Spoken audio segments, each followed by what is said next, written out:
Good morning to all of you. मैं Kamlesh Sen maximum academy math classes में दोस्तों आपका एक बार पुनः स्वागत करता हूं। और दोस्तों में जो आपकी कांस्टेबल सीरीज चल रही थी उसमें हम 24 अगस्त तक की जो दोस्तों दोनों शिफ्टों के जो पेपर है वो कंप्लीट कर चुके थे। दोस्तों 25 अगस्त को कांस्टेबल का पेपर हुआ नहीं था, तो 26 अगस्त को जो दोस्तों पेपर हुआ है वो आज मैं लेकर आया हूँ दोस्तों। तो 26 अगस्त का जो पेपर है 9 बजे जो फर्स्ट शिफ्ट में हुआ था उसके जीके पे हम डिस्कस करते हैं। तो देखिएगा दोस्तों, फर्स्ट क्वेश्चन दिया है आपको। चलते हैं दोस्तों।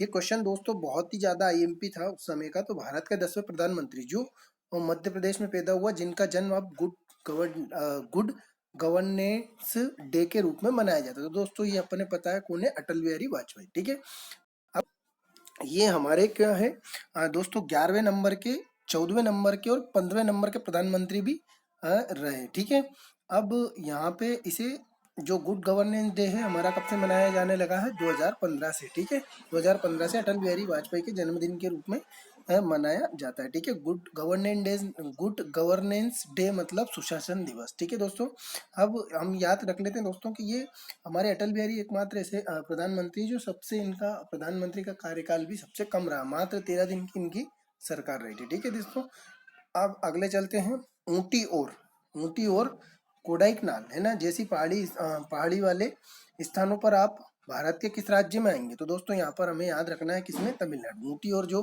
कोडाइकनाल जो है हमारा कहाँ स्थित है, तमिलनाडु में। तो गुजरात के मुख्यमंत्री कौन है? तो गुजरात के मुख्यमंत्री इस समय है दोस्तों विजय रूपाणी। ठीक है, गुजरात के मुख्यमंत्री कौन है, विजय रूपाणी। और दोस्तों यहाँ के जो राज्यपाल है आचार्य देवदत्त। ठीक है, यहाँ के जो राज्यपाल है वर्तमान आचार्य देवदत्त आपके राज्यपाल है। ठीक है, नेक्स्ट क्वेश्चन दिया है, गौतम बुद्ध का जन्म कहाँ हुआ था? तो गौतम बुद्ध का जन्म आपको पता होगा दोस्तों, लुम्बिनी नेपाल में। ठीक है, और इनका जो जन्म हुआ था 563 ईसा पूर्व में कपिल वस्तु के लुम्बिनी में, जो अब वर्तमान में नेपाल में स्थित है। ठीक है, बुद्ध ने, और दोस्तों इसके बाद में हम बात कर लेते हैं जो सारनाथ है आपका, सारनाथ जो दिया है बुद्ध का प्रथम उपदेश, जो बुद्ध ने सर्वप्रथम सारनाथ में अपना प्रथम उपदेश दिया।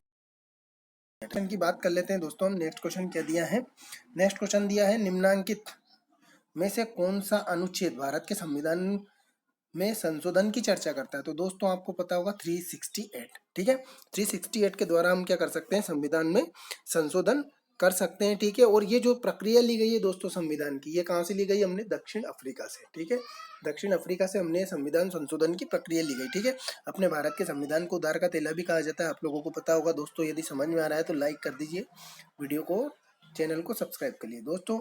2016 में निम्नलिखित में से कौन सी अंतर महाद्वीपीय बैलिस्टिक मिसाइल का 5000 किलोमीटर से अधिक परास पर सफलतापूर्वक परीक्षण किया गया था? तो ये दोस्तों आपका आएगा अग्नि 5। ठीक है, अग्नि 5 का जो परीक्षण किया गया था। ठीक है, किस उच्च न्यायालय ने हाल ही में सप्ताह में एक बार शैक्षणिक संस्थानों में वंदे मातरम गाना अनिवार्य जारी किया?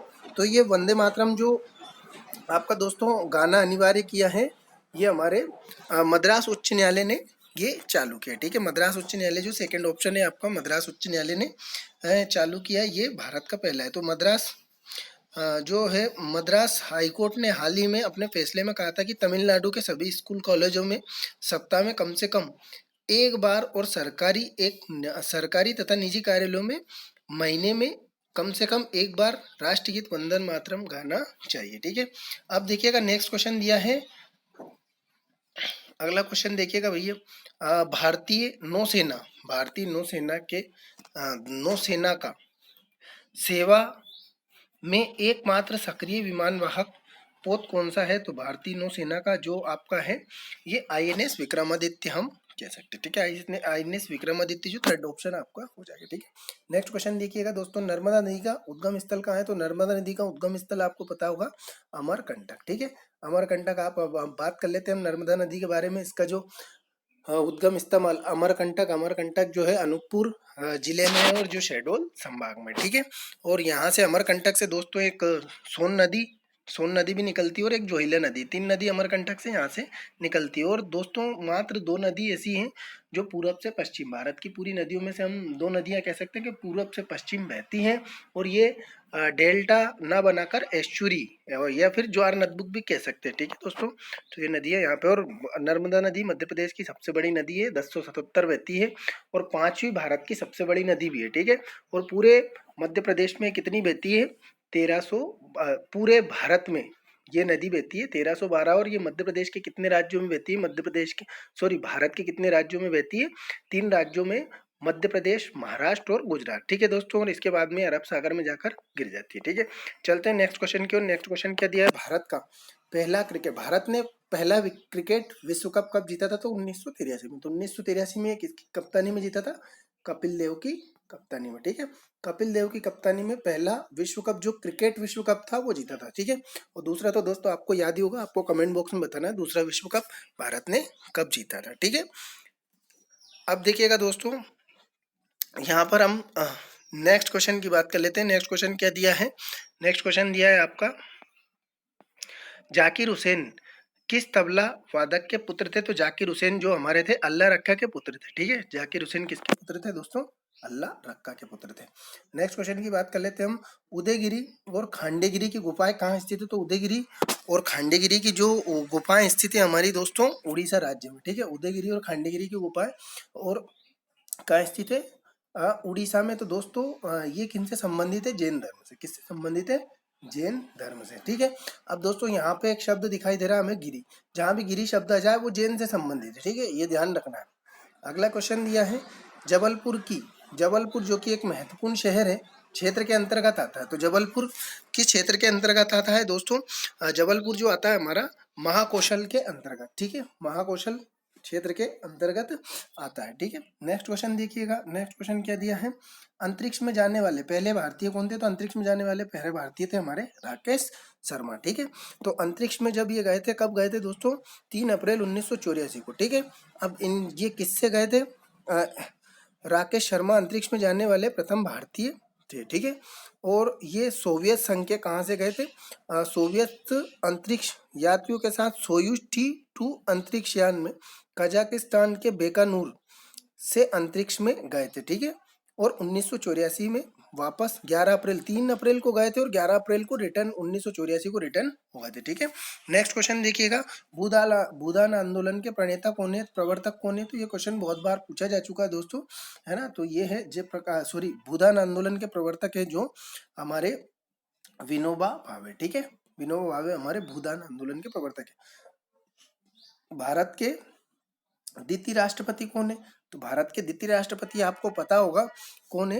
एस राधा कृष्णन। ठीक है, अब हम बात कर लेते हैं एस राधा कृष्णन की। तो भारत के द्वितीय राष्ट्रपति डॉक्टर सर्वपल्ली राधाकृष्णन थे, जिनका जो कार्यकाल था, जो 13/5/1962 से 1967 तक इनका कार्यकाल रहा। ठीक है, ये हमारे,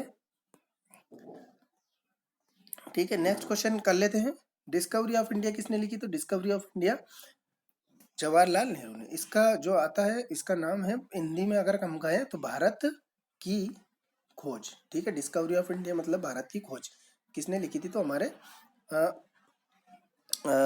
किसने लिखी थी दोस्तों? जवाहरलाल नेहरू ने। ठीक है, अब नेक्स्ट क्वेश्चन देखिएगा, किस प्रसिद्ध संस्थान के कुलपति ने हाल ही में राष्ट्रवाद को बढ़ावा देने के लिए परिसर में एक टैंक प्रस्तुत करने का प्रस्ताव किया? ठीक है, तो ये यहाँ का जो आंसर हो जाएगा दोस्तों हमारा, हाँ, जब पंडित जवाहरलाल नेहरू ने, मतलब किस प्रसिद्ध संस्थान के कुलपति ने हाल ही में, तो ये जवाहरलाल नेहरू विश्वविद्यालय जो है, इसका आंसर हो जाएगा। ठीक है, अब देखिएगा नेक्स्ट क्वेश्चन है, गुलाब सागर बांध, गुलाब सागर बांध किस जिले में स्थित है? तो गुलाब सागर बांध जो है हमारा सीधी जिले में। ये सीधी है दोस्तों, सी सिद्धि नहीं है, ये सीधी जिले में। ठीक है, ये सीधी जिले में। ठीक है, गुलाब सागर जो बांध है हमारा सीधी जिले में। इंदौर स्थित हवाई अड्डे का नाम क्या है? तो इंदौर स्थित हवाई अड्डे का नाम हमारा जो है, आपको पता होगा, देवी अहिल्या भाई होलकर अंतरराष्ट्रीय हवाई अड्डा। तो ठीक है दोस्तों, और यहाँ पे हमें पता है कि होलकरों का शासन रहा है इंदौर में, और इंदौर की, ठीक है, इंदौर में वर्तमान में कितने 8 जिले हैं। और ये रीजनिंग के क्वेश्चन है, तो अब रीजनिंग के क्वेश्चन आ चुके हैं आपके। तो अब हम नेक्स्ट पेपर की ओर चलते हैं। नेक्स्ट पेपर देखते हैं क्या है। सेकेंड शिफ्ट का पेपर आपका चालू होता है दोस्तों, ये 26 अगस्त 2017 को जो 3 बजे का पेपर हुआ था, इसको देखते हैं हम। तो क्वेश्चन दिया है आपको। पहला क्वेश्चन है, नसीर अमीनुद्दीन डागर एक विख्यात थे। नसीर अमीनुद्दीन डागर क्या थे दोस्तों, यहाँ पर ध्रुपद गायक थे। ठीक है। नेक्स्ट क्वेश्चन देखिएगा, निम्नलिखित में से भारत के किस शहर में प्रथम मेट्रो रेल का परिचालन किया गया था। तो भारत का जो कौन सा राज्य है जिससे मेट्रो रेल का परिचालन किया गया था, तो दोस्तों इसका आंसर हो जाएगा कोलकाता। ठीक है, क्या आंसर हो जाएगा, कोलकाता इसका आंसर हो जाएगा। नेक्स्ट क्वेश्चन देखिएगा।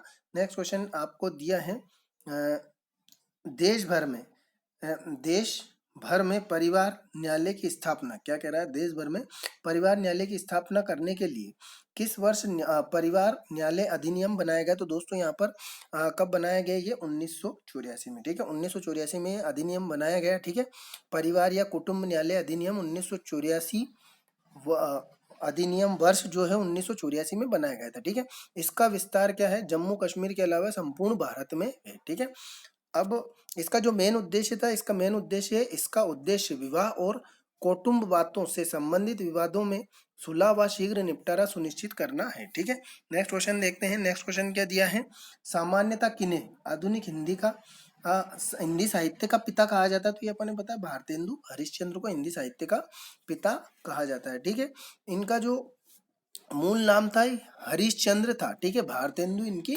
उपाधि थी। ठीक है दोस्तों, ध्यान रखना है आपको, भारतेंदु हरिश्चंद्र, इनका मूल नाम क्या था, हरिश्चंद्र था, पर भारतेंदु इनको क्या मिला था, उपाधि मिली थी। ठीक है, अब अगला देखिएगा क्वेश्चन, भारतीय संविधान के जनक कौन है। तो भारतीय संविधान के जनक के रूप में किसे जाना जाता है। तो भारतीय संविधान के जनक में आप में पता होगा कि हमारे जो संविधान को जो निर्माण किया था वो किसने किया था, B.R. अम्बेडकर को जाना जाता है। ठीक है, नेक्स्ट क्वेश्चन की ओर चलते हैं दोस्तों। भारत का परमाणु ऊर्जा केंद्र कौन सा है। तो भारत का परमाणु ऊर्जा केंद्र कौन सा है, आपको पता होगा, कांकरा पारा।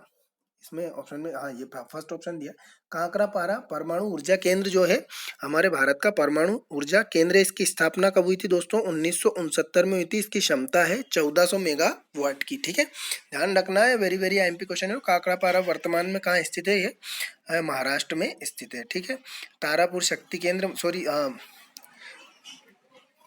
या ये जो है ना वर्तमान में कांकरा पारा जो है गुजरात में स्थित है। ठीक है, अब नेक्स्ट क्वेश्चन देखते हैं, कुष्ठ रोगियों के लिए क्या कह रहा है, कुष्ठ रोगियों के लिए मध्य कुष्ठ रोगियों के, ठीक है, कुष्ठ रोगियों के मध्य कौन सा सामाजिक कार्यकर्ता अपने कार्य के लिए प्रसिद्ध है। तो कुष्ठ रोगियों के लिए, जो कुष्ठ रोगी होते थे उनके लिए सबसे ज्यादा प्रसिद्ध कौन है, बाबा आमटे। ठीक है, नेक्स्ट क्वेश्चन देखिएगा, भारत के किस संघ राज्य क्षेत्र में लिंग अनुपात सबसे कम है। तो सबसे कम लिंग अनुपात किसमें है, तो यहाँ पर देखिएगा दादर एवं नागर हवेली। ठीक है, अब दादर एवं नागर हवेली और दमन दीव को क्या कर दिया है दोस्तों, एक कर दिया गया। ठीक है, ध्यान रखिएगा।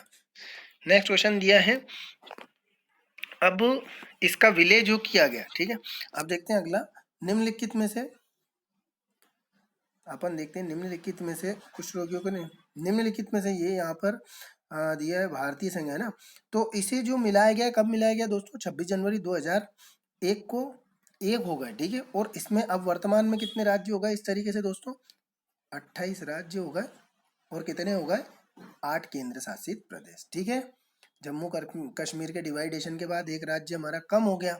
ठीक है, और केंद्र शासित प्रदेश अब दमन और दीव है ना, और इसको एक करने के बाद में दमन दीव और दादर नागर हवेली को जब एक कर दिया गया तो यहाँ एक केंद्र शासित प्रदेश यहाँ भी कम हो गया। तो इस तरह से टोटल कितने होगा, 36 राज्य। दोस्तों ध्यान रखना है आपको। ठीक है, नेक्स्ट क्वेश्चन देखिएगा। नेक्स्ट क्वेश्चन, निम्नलिखित में से कौन सा आंध्र प्रदेश का एक शास्त्रीय नृत्य है। तो आंध्र प्रदेश का जो शास्त्रीय नृत्य है दोस्तों, कुचिपुड़ी। ठीक है, आंध्र प्रदेश का क्या है, कुचिपुड़ी।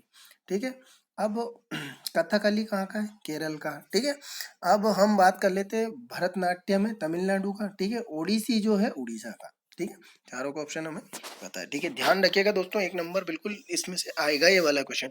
मल्लखम्ब के विकास एवं संवर्धन में योगदान देने के लिए निम्नलिखित में से कौन सा पुरस्कार दिया जाता है। ठीक है, मल्लखम्ब के लिए जो पुरस्कार दिया जाता है ये प्रभास जोशी पुरस्कार दिया जाता है, और इसकी शुरुआत जो की गई थी दोस्तों, कब से की गई थी, 2013 से। ठीक है, 2013 से इसकी शुरुआत की गई थी, और ये प्रभास जोशी पुरस्कार ठीक है, मध्य प्रदेश सरकार द्वारा दिया जाता है। ठीक है, मलखम याद होगा आपको, हमारे राजकीय खेल भी बनाया गया इसे। ठीक है, अब देखिएगा, एक प्रदेश के राज्यपाल का कार्यकाल कितने वर्ष का होता है, ये तो आपको पता होगा कि 5 वर्ष का। ठीक है, राज्यपाल का जो कार्यकाल होता है राष्ट्रपति के प्रसाद पर्यंत रहता है। ठीक है दोस्तों, और अभी हमारे वर्तमान में मध्य प्रदेश के राज्यपाल कौन है, आनंदीबेन पटेल। ठीक है, और ये आनंदीबेन पटेल को इसलिए बनाया गया क्योंकि हमारे जो राज्यपाल थे लालजी टंडन, उनका देहांत होने के बाद इनको बनाया गया। ठीक है, अब नेक्स्ट क्वेश्चन देखिएगा। नेक्स्ट क्वेश्चन जो दिया है यहाँ पर, एक प्रदेश का कार्यकाल। ठीक है, ये तो ये 5 वर्ष हो गया। ठीक है, सॉरी। शांति निकेतन की स्थापना किन्होंने की थी, तो शांति निकेतन की स्थापना आपको पता होगा, रविंद्रनाथ टैगोर ने। ठीक है, शांति निकेतन की स्थापना रविंद्रनाथ टैगोर ने। लोकसभा में उम्मीदवार बनने के लिए, कम से कम आयु क्या होना चाहिए, तो लोकसभा उम्मीदवार के लिए 25 वर्ष आपकी आयु होना चाहिए। मतलब सांसद का चुनाव लड़ने के लिए आपकी आयु कितनी होनी चाहिए, 25 वर्ष। और राज्यसभा सांसद बनने के लिए आपकी आयु होना चाहिए 30 वर्ष। ठीक है, मतलब आपको पता होगा लोकसभा के लिए कितनी, 25 वर्ष, और राज्यसभा बनने के लिए 30 वर्ष। ठीक है, नेक्स्ट क्वेश्चन देखिएगा दोस्तों। नेक्स्ट क्वेश्चन, यहाँ रीजनिंग के क्वेश्चन चालू हो जाते हैं, आगे चलते हैं हम। आ गया हमारा बॉक्साइट एल्यूमिनियम की, क्या कह रहा है, बॉक्साइट एल्यूमिनियम का एक अयस्क है, इसमें प्रचुर मात्रा में क्या पाया जाता है, तो बॉक्साइट में प्रचुर मात्रा में हमें क्या पाया जाता है, तो ये यहाँ दिया है। सॉरी, बॉक्साइट प्रचुर मात्रा में पाया जाता है ना, इनमें पाया जाता है। तो कहाँ पाया जाता है, बॉक्साइट कहाँ पाया जाता है दोस्तों, हम इसका आंसर देखेंगे कि बॉक्साइट जो हमारा प्रचुर मात्रा में कटनी में पाया जाता है। कटनी खदान में बॉक्साइट सबसे अधिक पाया जाता है। कटनी को दोस्तों चूना नगरी भी कहते हैं। ठीक है, अब देखिएगा, सॉरी, ये देखिएगा, निम्नलिखित में से किन्होंने भारत के उपराष्ट्रपति का पद नहीं संभाला है। ठीक है, उपराष्ट्रपति का पद किसने नहीं संभाला है, बाकी सभी ने। इनमें से एक ऐसा व्यक्ति है जिसने उपराष्ट्रपति का पद नहीं संभाला है, तो वो थे हमारे डॉक्टर राजेंद्र प्रसाद। तो दोस्तों डॉक्टर राजेंद्र प्रसाद हमारे पहले राष्ट्रपति भी थे। ठीक है, इन्होंने उपराष्ट्रपति का पद अभी तक नहीं संभाला है। निम्नलिखित में से किसने बंगाल की रॉयल एशियाटिक सोसाइटी की स्थापना की थी, तो ये आपको पता होगा, विलियम जोन्स इसने की थी 1784 में। ठीक है, विलियम जोन्स ने एशियाटिक सोसाइटी की स्थापना की थी, ये 1784 में इन्होंने की थी। ठीक है, नेक्स्ट क्वेश्चन देखते हैं, ये रीजनिंग का क्वेश्चन आ गया है। ठीक है, नेक्स्ट क्वेश्चन आ गया आपका, भारतीय वायुसेना में एयर मार्शल के पद तक पहुंचने वाली प्रथम महिला कौन है, तो प्रथम महिला आपको पता होगा, ये यहाँ पर दिया है इसका जो ऑप्शन रहेगा मतलब चौथा है ना, यहाँ पर आंसर आएगा पन्ना बंदोपाध्याय। ठीक है, मतलब डॉक्टर पन्ना बंदोपाध्याय भारत की पहली महिला एयर वाइस मार्शल बनी। ठीक है, नेक्स्ट क्वेश्चन देख लेते हैं दोस्तों। नेक्स्ट क्वेश्चन यहाँ पर रीजनिंग का क्वेश्चन है। ठीक है, तो आगे बढ़ते हैं हम। आगे क्वेश्चन दिया है, भारत के किस प्रदेश में संत कबीर नगर और रविदास नगर है, तो संत कबीर नगर और रविदास नगर ये हमारे आपको पता है उत्तर प्रदेश में है। ठीक है, अब देखते हैं दोस्तों, यहाँ रीजनिंग के क्वेश्चन है। हाँ, तो दोस्तों यदि वीडियो आपको सॉल्यूशन अच्छा लगा हो तो प्लीज़ दोस्तों हमारे चैनल को सब्सक्राइब, लाइक, कमेंट और शेयर करना ना भूलें। और दोस्तों यदि मुझे टाइम मिला तो आपका मैथ्स और रीजनिंग में, आपका मैथ्स तो कोशिश करूँगा कि पूरा जो लास्ट ईयर पेपर है वो पूरे जो पेपर है आपको सॉल्व करवाने की कोशिश करूँगा दोस्तों। ठीक है, या फिर दोस्तों मैं या तो टॉपिक वाइज आपको करवाऊँगा स्पीडली, या फिर जो आपका रीजनिंग और मैथ जो लास्ट ईयर पेपर है, और मैथ्स को तो मैं पूरा जो लास्ट ईयर पेपर का तो उसको कोशिश करूंगा कि आपका मैं सॉल्व कर दूं। ठीक है दोस्तों, और दोस्तों यदि आपको सॉल्यूशन अच्छा लगे तो प्लीज़ दोस्तों चैनल को सब्सक्राइब, लाइक, कमेंट और शेयर करना ना भूले दोस्तों। धन्यवाद दोस्तों।